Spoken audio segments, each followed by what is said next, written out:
হুনাইনের যুদ্ধে রাসূলুল্লাহ সাল্লাল্লাহু আলাইহি সাল্লাম গনিমতের মাল ভাগ করতে লাগলেন। হুনাইন যুদ্ধে আল্লাহর হুকুমে আল্লাহর রাসূল সাল্লাল্লাহু আলাইহি ওয়াসাল্লাম মুহাজির সাহাবীদেরকে একটু বেশি গনিমতের মাল দিয়েছেন। দেখা গেল কিছু কিছু আনসার সাহাবী বেজার হয়ে গেছে। আল্লাহর হাবিব সাল্লাল্লাহু আলাইহি সাল্লাম তখন আনসারদেরকে ডাক দিয়ে বললেন, ইয়া মা'শারাল আনসার, আলাম আজিদকুম দুলালান ফাহাদাকুমুল্লাহু বি ওয়া কুনতুম মুতাফাররিকিনা ফাআল্লাফাকুমুল্লাহু বি ওয়া আলাতান ফাআগনাকুমুল্লাহু বি। হে আনসাররা, তোমরা বেজার কেন হচ্ছ? তোমরা কি পথভ্রষ্ট ছিল না?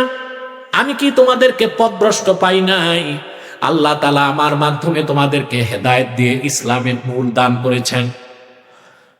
আমি কি তোমাদেরকে বিচ্ছিন্ন পাই নাই?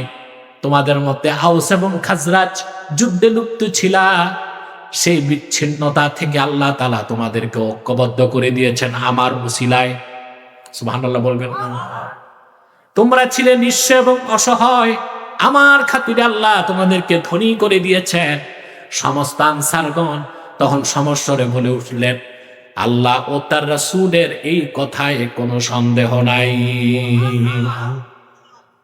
রাসূলুল্লাহ সাল্লাল্লাহু আলাইহি সাল্লাম আনসাররা যে বিচ্ছিন্ন ছিল, আউস আর খাজরাজ, তাদের ঐক্যের ক্ষেত্রে কোন কথাটা বলেছেন? হেদায়েতের কথা থেকে, অর্থাৎ ঈমানই তাদেরকে ঐক্যবদ্ধ করছে। কি ঐক্যবদ্ধ করছে? জাতীয়তাবাদ না, ঈমান। কোন জিনিস?